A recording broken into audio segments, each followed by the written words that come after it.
merci de nous faire confiance. Merci d'être scotché, branché dans MKBuzz officiel. Lambert Mende fait des révélations vraiment sur tant de choses. À éclaircir maintenant. Lui qui a travaillé avec Kabila, peut-être avec Tshisekedi, a copié sa révélation est belée. Je crois que Katumbi a épargné. Il parle de la élection, la gestion maintenant en termes ce que aujourd'hui Kabila n'a point tel, n'a point les lots, mais qui soutiennent Tshisekedi, Bokolanda, vraiment élément à moulailler à peu près une vingtaine de minutes. Pour ce que Lambert Mende pense, Kabila, Tshisekedi, Kagame et les autres a épargné à ta moto, mon côté, Bokolanda, une émission, il y a les lots, 10 socs. Quand on parle de Dissok, il faut aller directement comme les langues vieilles, les sanga bonganga sayo, mikolo moko a bosani le susuka salaki yasika, Congo nango, Congo et Bonga. Donc maintenant les lots, tant que tozolo ba awa Dissok, il y a les sanga bonganga et salipe déclaration nango et lobby basepeli nandenge roi ya Belgique a reporté koya na Congo. Lisanga bonganga s'accroche na Babilo comme que zanga moto. Roi ya Belgique, roi Philippe a été parce que les problèmes en question ezalaki ki yé pour na makambozela kana Ukraine. Hein? Makambozela kana Ukraine. Yango sali ke azala wate. Suko lisanga bonganga récupérer ngo il salue. Il salue. Ah non, oh, bah, politicien, tout ça, non. Tu salues quoi? Hein, ça y est. Ça vraiment beaucoup moko. Ah, ça la tractation de gauche à droite. Alors que place à Kobimi, c'est la moutou. Hein, d'engagé ne ko simba. Dialogue butunamo, dialogue ezoyate. Net une élection. Tout là bien. Dieu ça y est. Tozo kende une élection. Yo pour ça na lemba non. Kende na lemba voter de député provincial. To yeba. Na peso ka député provincial ba voter yo nan. Oh. Pas vite ka ba politique on est à temps ya kala. O ba benge ko Maradona. Uzaka wana pona ba non. Toko kende élection. Ozo saluer le rapport de la visite du roi de Belgique, la Dissok de Lisanga Bonganga salue la décision. Donc, Ndenge roi Philippe a été. Donc, au Monaga, grand-père a été à Lisanga Bonga. Bande Bonangai, tu refais le peu le Cambouane. Voldi, il faut que la Wolokanga, Lokanano, Nini affiche Moko Boisawana. Grand-père na idoxi yao ngobila benge bango na Kinshasa baya ko sala campagne ya Bopeto. Grand-père d'abord à l'obakate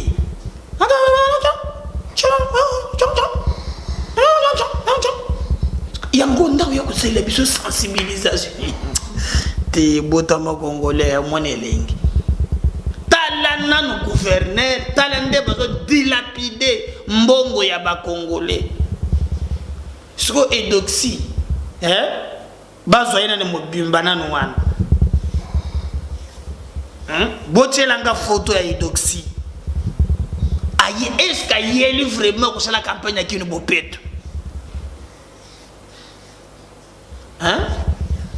est-ce qu'il y a Kini boiza Bopeto na Bopeto ngobila yebisa biso likambo begiseli edoxi yao.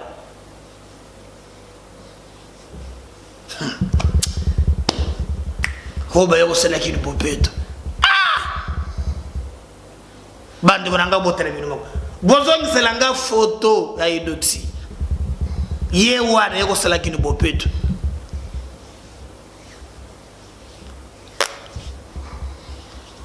Zamawa. Na grand-père. De ce grand-père on le bandeni. Donc pour yoga grand-père, hein? Il faut ça là. Avant que ça la mission campagne, hein? Ngai me d'accord. Beaucoup de gens te posent la question. La question d'abord est liée à nous, on n'a pas un problème avec grand P. Comme les réseaux sociaux, à quoi y a surtout un pays hospitalier, nous sommes mais quoi y a un cadre, un projet qui est-ce que qui nous peut d'abord les alakalisus? J'ai dit tout ça. Qu'est-ce que nous avons fait au bon Dieu pour nous mériter ma dirigeant et à boyer? Nini to sala Nzambe et doxi yawan ayoko sala kini bopet oyo ayoko sala kini bopet voldi zongisa oyo penza ayoko sala kini bopet oyo bono bakape ba vérité bangambo bengi sala ka bato yawan na pa akote siko na pao na te mbogelengi donc akosimba pao a continuer à to benda ka matiti na rato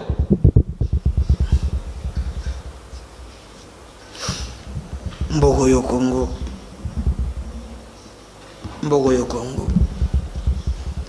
ekolo tutu la katolo soki pona Congo ngoya kosala kimia yango yo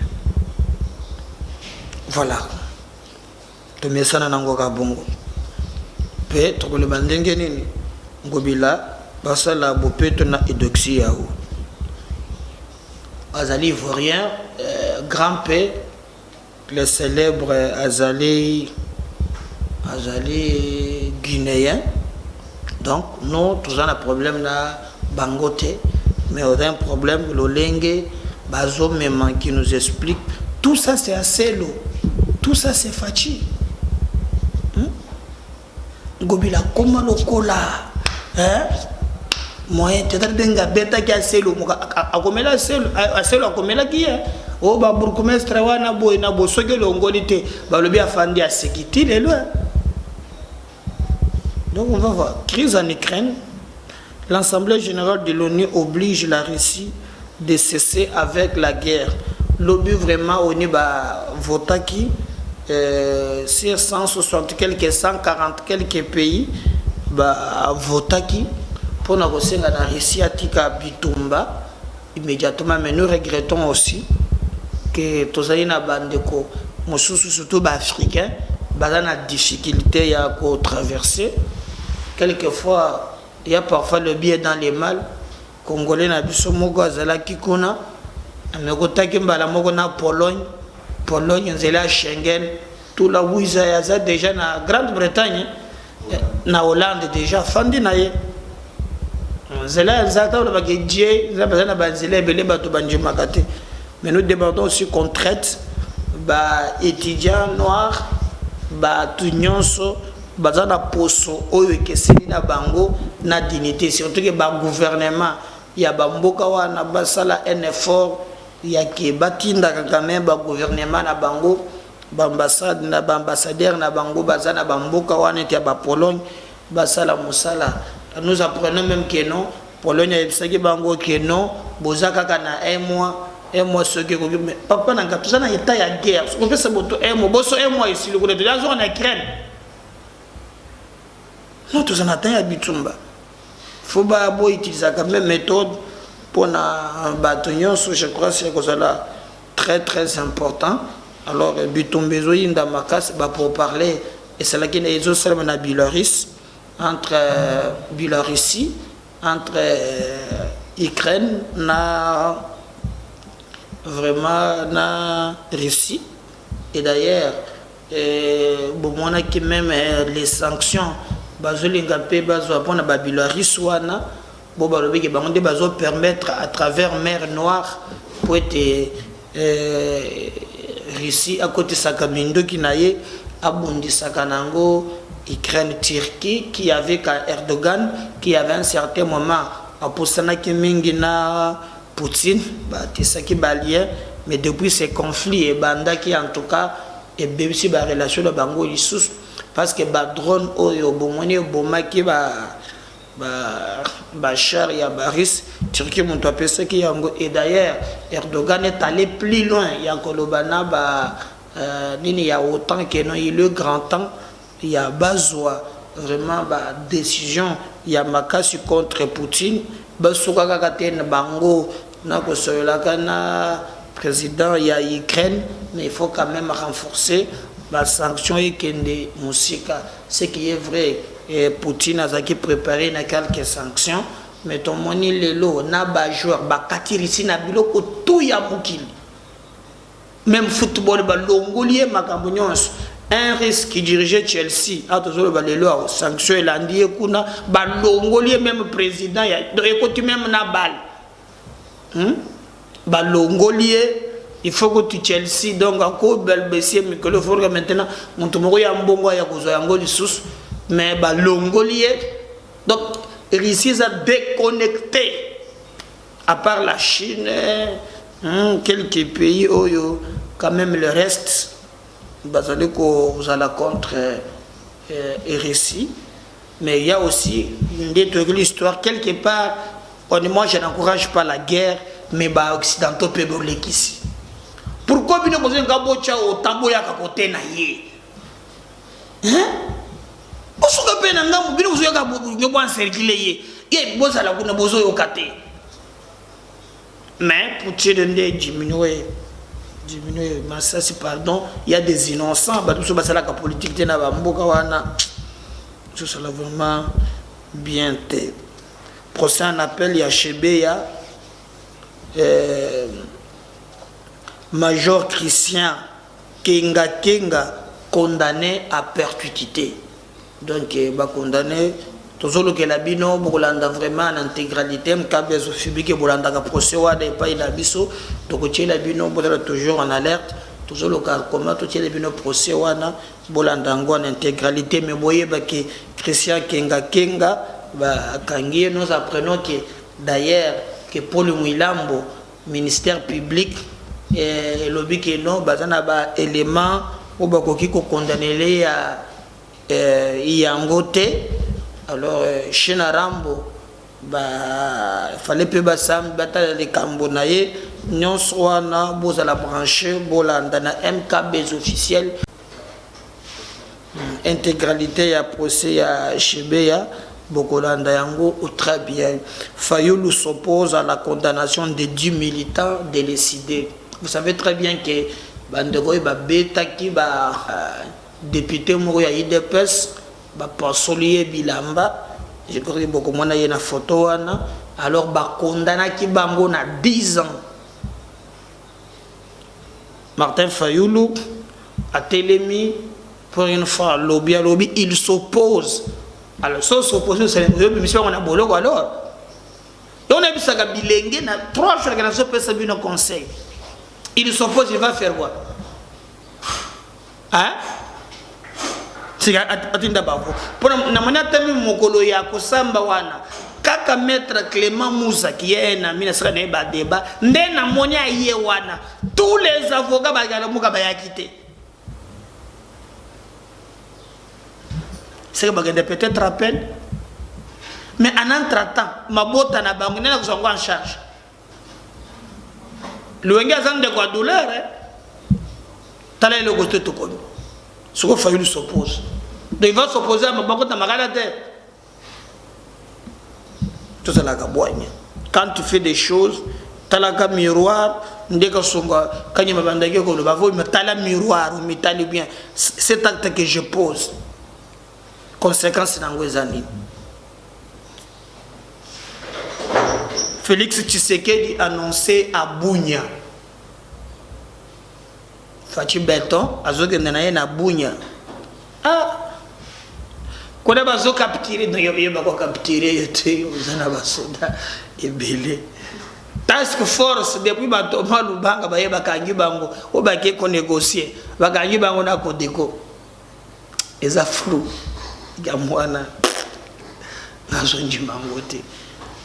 c'est un ensemble de tout. Mais tu sais qu'elle vers la Bounia. J'espère que dans des gamins Kambozo Kende, vraiment, elle est obligée à Kende na Bounia. Voilà. Oh, à Kende Galususu, oh, Airways, Yoana Komi Kakao.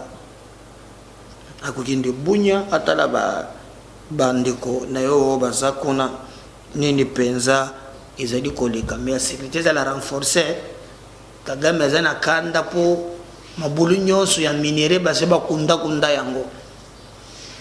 Donc le président va aller à Bunya, le bon Dieu akobatela ye.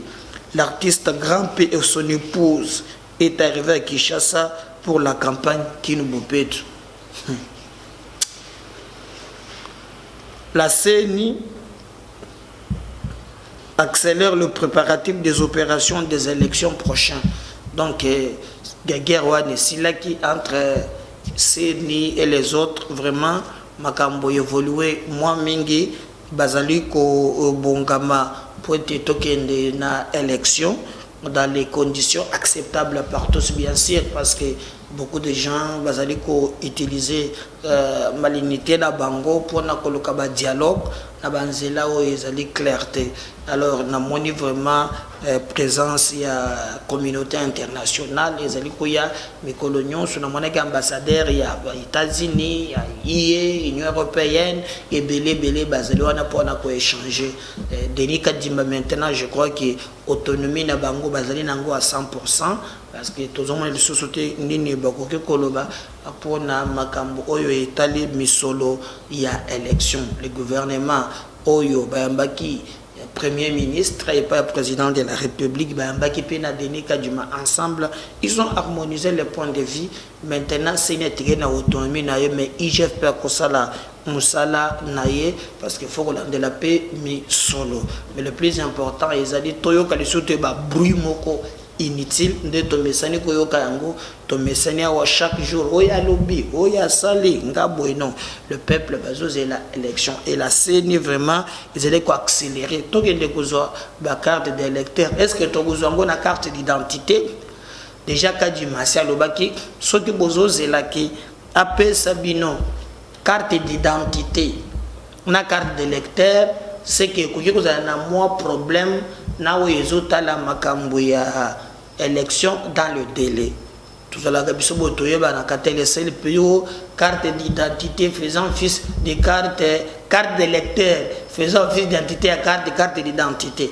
Oh, comment carte d'électeur et cause la mbala moko directement carte d'identité.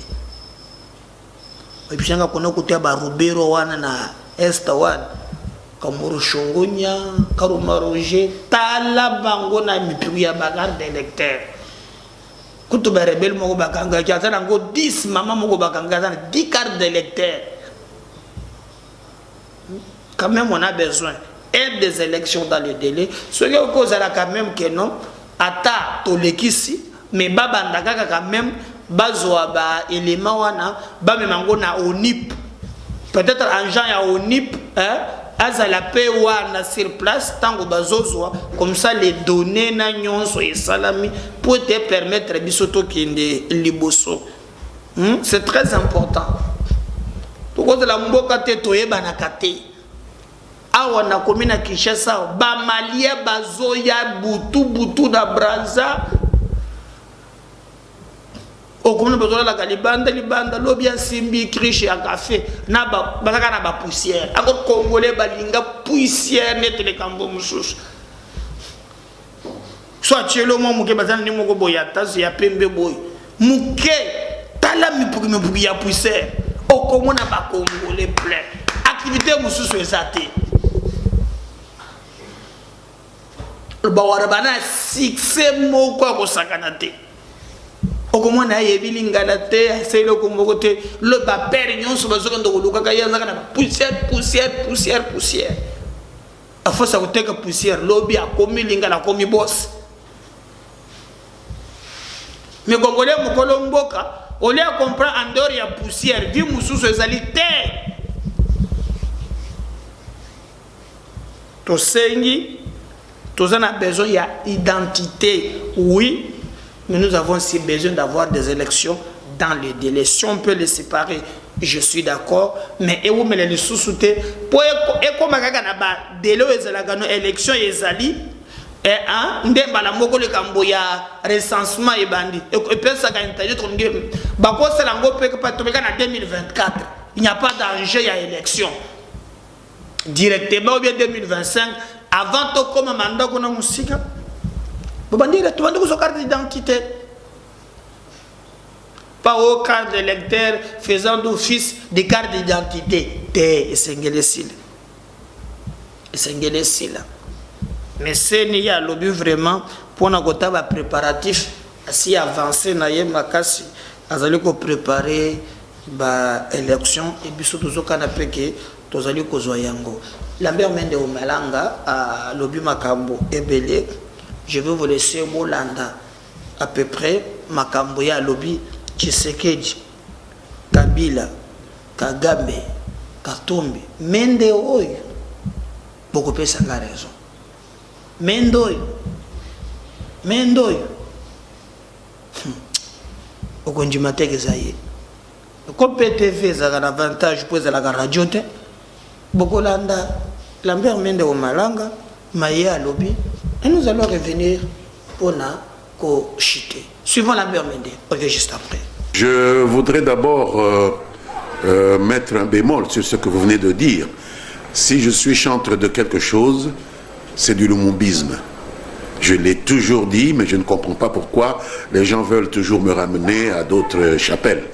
Depuis le début, le premier jour de ma carrière politique, jusqu'au moment où je vous parle, et probablement jusqu'à ma mort, je serai, j'ai été, je suis un lumumbiste.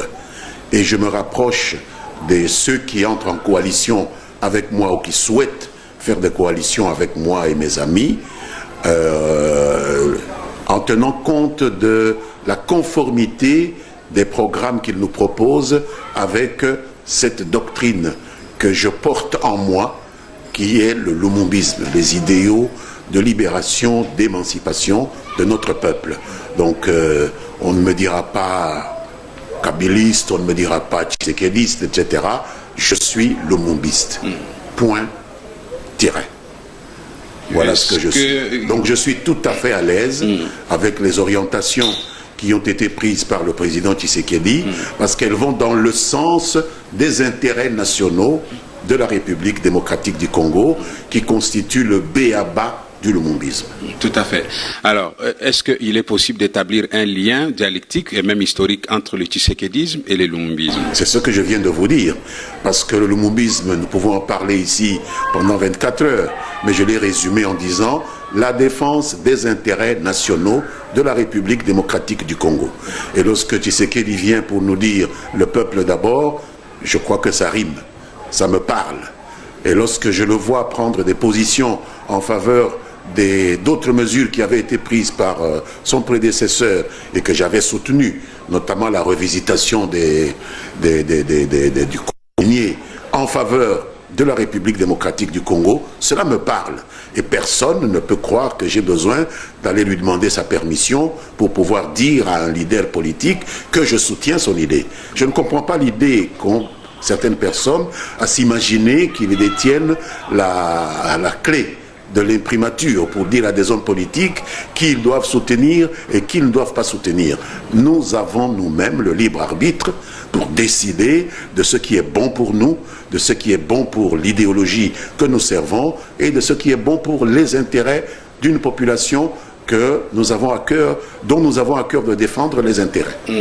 On a parlé de vous, tout comme de tous les autres anciens camarades avec qui vous étiez dans le FCC. On a dit que vous avez traversé, on a dit même que vous avez été des traîtres. Est-ce que cela n'a pas entamé votre image dans l'opinion? C'est un abus de langage et qui n'entame en rien mon image, en tout cas en ce qui me concerne, puisque j'ai eu le temps de repartir vers ma base et je sais bien ce que ma base pense. Il n'y a rien qui a été fait sans l'appui de ceux qui m'ont mandaté pour venir les représenter à Kinshasa. C'est un abus d'opinion, un abus de langage et aussi une lecture, à mon avis, qui est politiquement intéressée. Et souvent, ce sont des gens qui sont en interaction avec nous au niveau électoral, qui sont en rivalité avec nous, qui distribuent de telles idées dans les médias qu'ils contrôlent, dans les réseaux sociaux qu'ils contrôlent. Et donc, moi, ça me laisse froid comme du marbre. Ça ne m'impressionne pas du tout. Voilà. Pour revenir à notre question initiale de l'émission, la RDC, est-ce qu'on avance ou on recule sur le plan diplomatique? Pensez-vous que le président Tshisekedi fait mieux ou aurait fait mieux? Comment? L'impression que j'ai, c'est que le Congo est de retour dans le concert des nations, en tout cas en ce qui concerne cette région d'Afrique. Il faut reconnaître que d'importantes progressions ont été enregistrées avec l'avènement du président Tshisekedi, que nous avons amélioré les relations que nous avons avec notre entourage immédiat, ce qui n'est pas peu de choses. On voit l'importance de nouer des contacts qui ne sont pas nécessairement des contacts de conflictualité avec l'entourage immédiat, avec le point par lequel vous avez commencé cet entretien, la situation entre la Russie et l'Ukraine. Il est bon d'essayer de résoudre par la voie du dialogue les problèmes qui peuvent exister entre États voisins. Cela n'a pas toujours été le cas par le passé. Je vois les efforts de Tshisekedi vis-à-vis des États qui nous entourent. Je constate des améliorations dans les relations que nous avons avec des voisins avec lesquels nous avons toujours eu des relations antagoniques, et je m'en félicite. Parce que entre deux façons d'entretenir une relation, la meilleure pour notre peuple, c'est celle qui se déroule pacifiquement. Oui, hier, tout comme avant-hier, vous étiez vraiment un défenseur acharné de la souveraineté nationale. Vous n'aimiez pas vraiment qu'on touche aux intérêts du pays. Aujourd'hui, certains pays qui ont fait trop de mal à la RDC reviennent pour renouer les négociations, les relations avec Kinshasa. Vous saluez l'initiative, mais lorsqu'il y a quand même des menaces voilées, des guerres, des mêmes voisins, qu'il n'y a pas de voix officielle là-dessus, est-ce que ça ne dérange pas? Ah oui, ça me dérange, absolument. Encore faut-il qu'il y ait une guerre réelle. Ce qui m'importe, moi, c'est la qualité de la relation qui existe entre nous et l'entourage immédiat qui existe. Ces pays seront toujours là, que nous le voulions ou non. Et nous serons toujours là, qu'ils le veuillent ou non. Donc il est important que, au-delà des mouvements cycliques, des hauts et des bas qui existent, des relations qui nous mettent au contact de ces pays-là, nous puissions garder toujours l'essentiel, c'est-à-dire la possibilité de régler diplomatiquement, de régler pacifiquement, de régler fraternellement les problèmes qui peuvent nous opposer. C'est ce qui a manqué, par exemple, aux Russes et aux Ukrainiens, et nous voyons les conséquences, qui seront aussi dommageables aussi bien pour les Ukrainiens que pour les Russes. Alors, sur le plan diplomatique, on a reproché au président Tshisekedi d'avoir fait trop de voyages à l'extérieur plutôt qu'à l'intérieur du pays. Quelle est votre lecture de cette situation? Un chef d'État est obligé d'avoir un travail de représentation. Et je pense que ces voyages ne sont pas nécessairement liés simplement à sa qualité de président de la République démocratique du Congo. Il a eu des responsabilités au niveau régional, il a maintenant des responsabilités au niveau sous-régional, et je pense que c'est dans l'exercice de ses responsabilités qu'il a été obligé d'entreprendre un certain nombre de déplacements à travers la région, à travers le monde, pour représenter la région africaine notamment, et nous avons certains résultats. Le dernier voyage du président d'une puissance moyenne économique comme la Turquie indique très bien que ce n'est pas de l'argent jeté par la fenêtre. Je pense qu'entretenir des relations avec des partenaires comme ceux-là pour recevoir en retour des possibilités d'investissement qui peuvent nous aider à améliorer notre ordinaire ne peuvent pas être considérés comme du temps perdu ou des efforts gaspillés. Alors, une année à la tête de l'Union africaine, plus ou moins 5 coups d'État enregistrés dans les pays africains. Actuellement, le président de la RDC est à la tête de la CEAC, mais aussi de la CIRGL il y a quelques heures. Est-ce que vous pensez qu'il y a des lendemains meilleurs?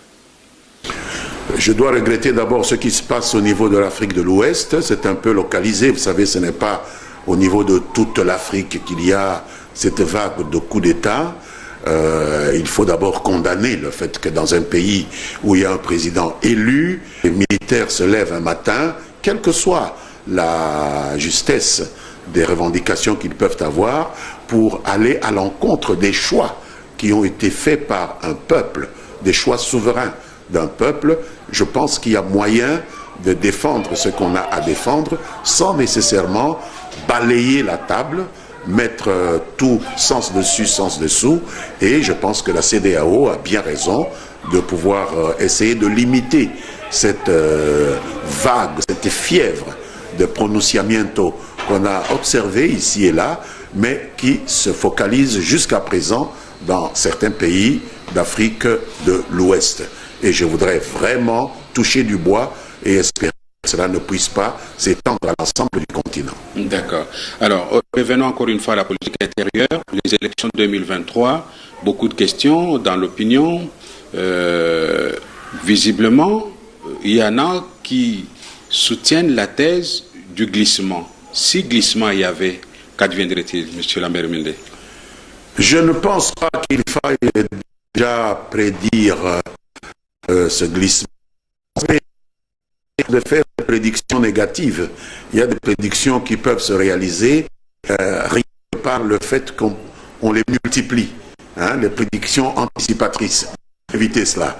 Je pense qu'il faut avoir foi en nos institutions. Nous nous les sommes données, nous les avons inscrites dans la Constitution, nous devons leur faire confiance, nous avons choisi les animateurs de ces institutions, laissons-les travailler, laissons-les nous dire, ce sont eux les experts, et jusqu'à présent rien n'est venu de leur part qui puisse remettre en cause le calendrier constitutionnel.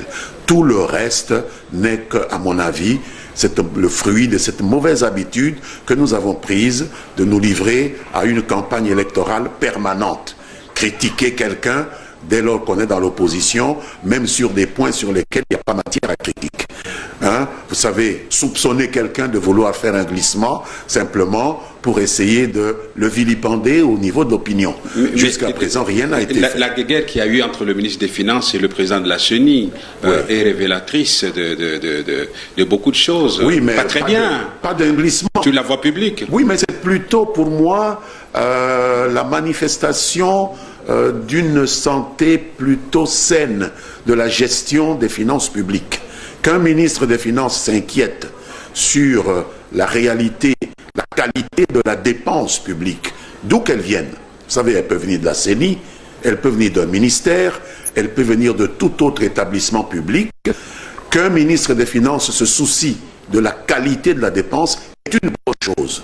Et je pense que c'est parce que les ministres auparavant ne se souciaient pas de cela, les gouvernements auparavant ne se souciaient pas de cela. Auparavant, c'est-à-dire sous le régime Kabila? Même sous notre régime, il faut dire qu'il y avait peu de soucis pour la qualité de la dépense, tel qu'on le voit aujourd'hui, notamment avec l'inspection générale des finances et tout ça. Aujourd'hui, on sent qu'il y a effectivement un gendarme financier qui reçoit tous les moyens. Pourtant, ce gendarme financier existait quand nous étions. Mais a-t-il reçu les moyens? Je ne le dirai pas. Je ne pense pas que là, nous avons fait du mieux que nous aurions dû faire. Et donc, se soucier de la qualité de la dépense est quelque chose d'important et les conséquences sont en train de se voir maintenant sur les recettes publiques, du moins les recettes intérieures. Nous voyons qu'il y a une augmentation qu'on aurait pu faire à l'époque déjà, mais que nous n'avons pas fait parce que nous avons été plus ou moins négligents à ce niveau-là. Tout à fait. Vous m'introduisez dans la deuxième articulation de l'émission, mais je reviendrai sur l'union sacrée un peu plus tard. Vous vantez argumentativement les retombées positives de la lutte contre la corruption. Pendant ce temps, les fonctionnaires de l'État ne savent même pas à quelle date ils sont payés, alors que hier, ce n'était pas le cas. On savait que le 15, les fonctionnaires passent à la banque, ils ont leur salaire, et que le train de vie de la population donne l'impression de se dégrader au jour le jour. Est-ce que vous me direz le contraire, M. Lambert? Le train de vie de la population se dégrade, vous avez raison de le dire. Mais sur les paiements, à date, je pense que je ne vous suivrai pas. Parce que je passe souvent à la banque moi-même, je suis un agent de l'État comme parlementaire, et donc je sais ce qui se passe. À une date précise, comme c'était le 15 du mois, il y a des années. Oui, mais je pense que maintenant aussi, vous allez à la banque à une certaine date, à la fin du mois, je pense que c'est à la fin du mois, vous trouverez les agents qui ne peuvent pas attendre qu'on puisse alimenter leur compte ou qui ne peuvent pas attendre que de l'argent puisse même passer 24 heures sur leur compte. Ils sont accumulés, ils sont agglutinés devant les guichets de banque. Donc il y a un peu plus de moyens et donc on peut toujours raisonnablement penser que la vitesse qui a été prise dans les années passées se poursuit maintenant, mais il y a détérioration effectivement de ces prix avec naturellement les mouvements internationaux, le fait que nous ne sommes pas producteurs de ce que nous consommons, le fait que nous sommes obligés de dépendre des mouvements, des fluctuations qui se passe à l'extérieur de nos frontières, c'est tout à fait normal. Est-ce que cela vous dispense aussi de construire des infrastructures de base? Parce qu'on voit que les routes construites il y a quelques années, une dizaine d'années, se détériorent, se dégradent au jour le jour. Les embouteillages se multiplient et beaucoup d'autres choses pas très bonnes, comme la criminalité urbaine, et j'en passe, puisque le tableau est vraiment bien, selon vous. Les incivilités sont, à mon avis, à la base des problèmes que nous constatons ici, dans une ville comme Kinshasa, peut-être dans d'autres villes de la République démocratique du Congo. Est-ce un problème de route? Certainement, mais c'est aussi un problème d'encadrement de ceux qui ont la charge de pouvoir réguler ces flux de circulation. Et j'ai l'impression que cela n'est pas quelque chose que le gouvernement est en train de réussir. Qui a la charge de la police? À ce niveau-là, certainement qu'il y a mieux à faire. On ne peut pas dire que tout est rose, que la police est correctement encadrée. On se rend compte qu'elle s'intéresse beaucoup plus à grignoter ici et là la petite, à rançonner les automobilistes qu'à réguler la circulation. Donc je pense qu'il y a des villes qui sont autrement plus populeuses que la nôtre. Je citerai le Caire, par exemple. Je citerai Lagos, mais où il y a moins de désordre qu'ici. Et donc c'est un problème de régulation, un problème peut-être de professionnalisme au niveau de ceux qui ont la charge de policer ces relations que nous avons dans l'occupation de la chaussée. Tout à fait. Alors, si vous pouvez répondre en un paragraphe à notre question initiale, pour vous, sur le plan économique, le pays avance ou recule? Économiquement, le pays avance. Il n'y a qu'à lire les statistiques du ministère des Finances, il n'y a qu'à lire les rapports de la Banque centrale pour se rendre compte que, de manière générale, nous faisons un peu plus de recettes aujourd'hui que nous ne le faisions hier. Donc c'est quelque chose dont il faut tenir compte. Si je vous disais que l'ouvrage publié récemment par Némi Mouilagna, votre collègue député, contredit ce que vous dites, que répondriez-vous? J'attribuerais cela à cette tendance à la campagne électorale permanente. Campagne avant la lettre. Voilà.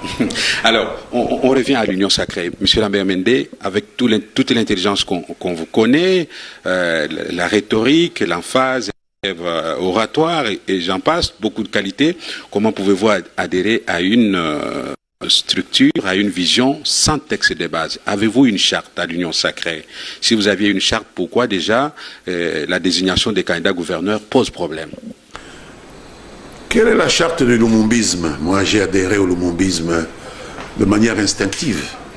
Je n'avais pas 7 ans quand Lumumba est mort. Mais j'ai adhéré au lumumbisme. Est-ce que je pouvais, j'étais en état de lire une charte, même si tant est qu'elle ait existé? Non. C'est l'idée derrière cela. Quelle est l'idée du pouvoir que charrie cette union sacrée dont vous parlez et dont certains parlent avec un certain mépris? C'est le fait que ce pays, qu'on appelle République démocratique du Congo, est un pays de coalition.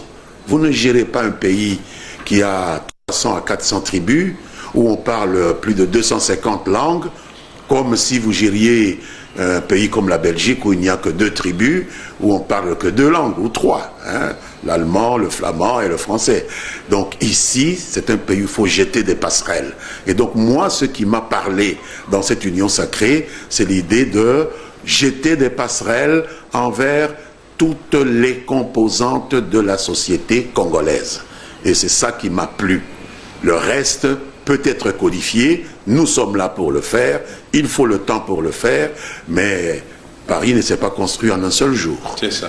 Avez-vous déjà des structures de l'Union sacrée qui fonctionnent? Est-ce que vous avez des réunions d'orientation politique de temps en temps, nous nous réunissons au sommet, oui, au niveau de ce qu'on a appelé la conférence des chefs des regroupements politiques, mais à ma connaissance, au niveau de certaines assemblées provinciales, ils se sont organisés également, mais nous n'avons pas encore mis en place une structure formelle qui est en cours. Alors, il faut prendre votre mal en patience. Tout à fait. Mais qu'est-ce que... Voilà. On est allé Lambert Mende au Malanga, on a tapé ça, bah procession naie, partager les liens. Na Sengebino, beau liker, beau commenter. Si le Seigneur ne revient pas, toko lingato so na bino, mais on me rappelle aussi un élément qui m'a fait très mal. Bande konangai, et un garçon moko baziki ça y est, c'est l'homme batou balobageza batou ya la muka. Quand même un problème baziki ça y est, moto nzoto mobile. Garçon wana ba me maquiller na niveau il y a FJ HJ na limité wana. Ndenge ngam sanga FJ ngam abalu samakamu HJ. Mais bande konanga tisekele baziki ça nzoto mobile. Est-ce que ma pesa kambongo nyonso pour MKB officier peut pesa kapé mungongo na bayowan? Est-ce que ma fota ki mbongo nyonso pour ba bengani bango na l'hôpital? Ba reporter na biso ba kitaki sur place papa ya mwana oyo ya lobby,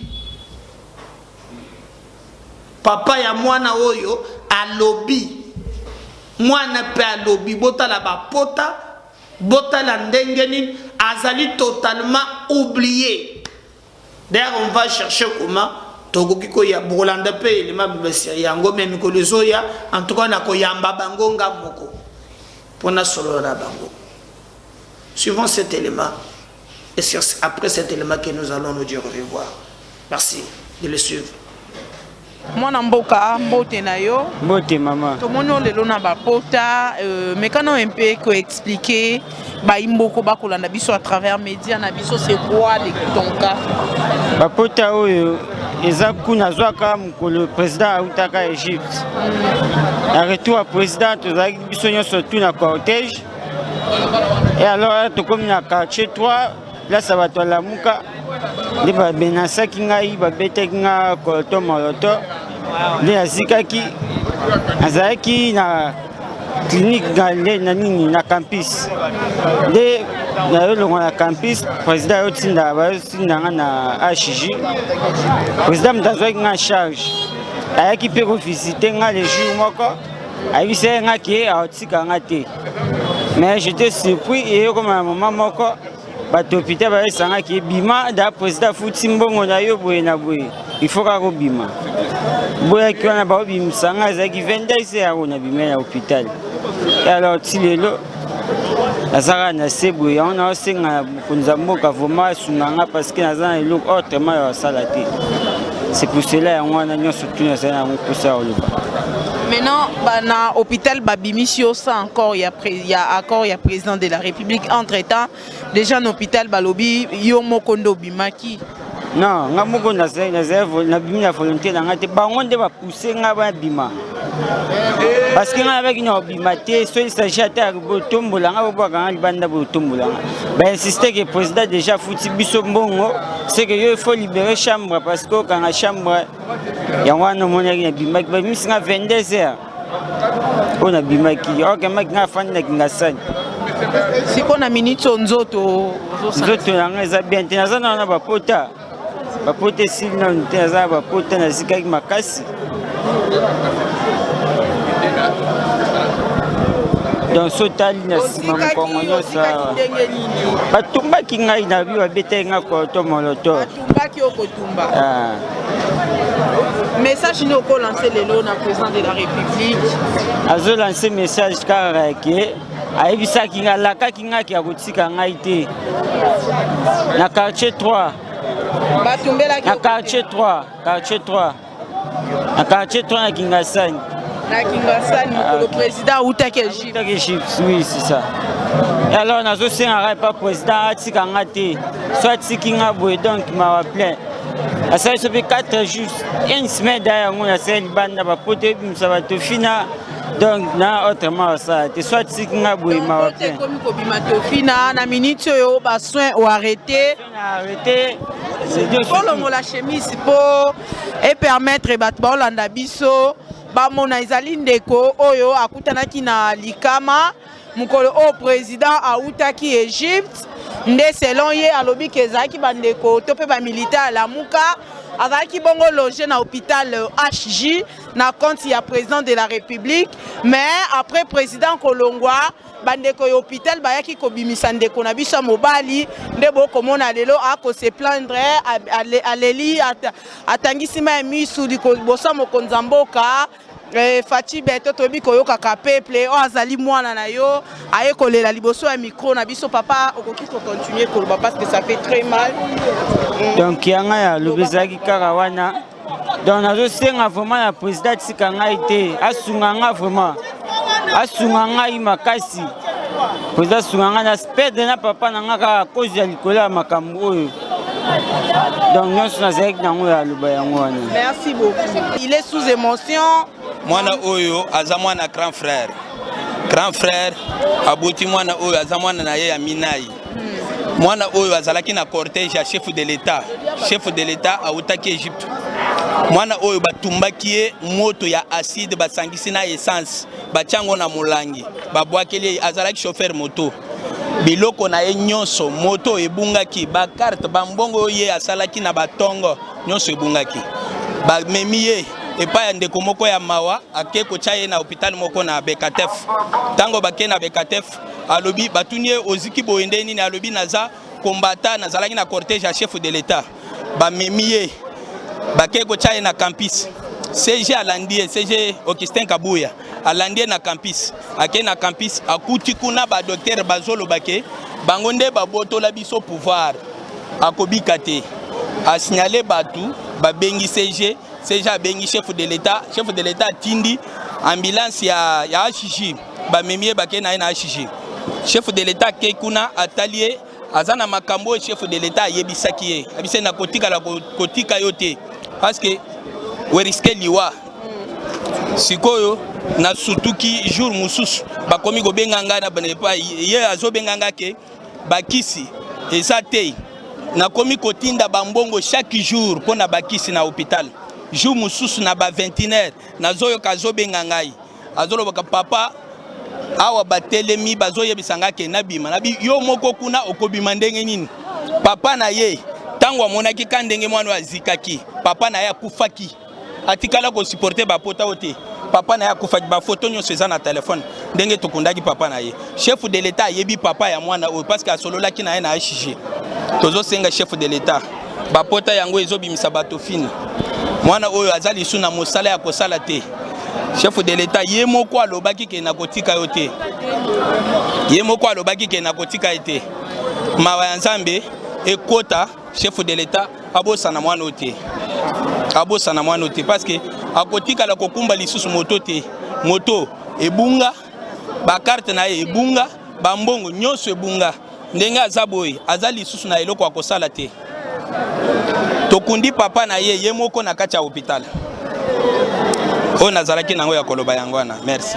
Voilà, si la scène ne revient pas un numéro mususu restez branchés, bye.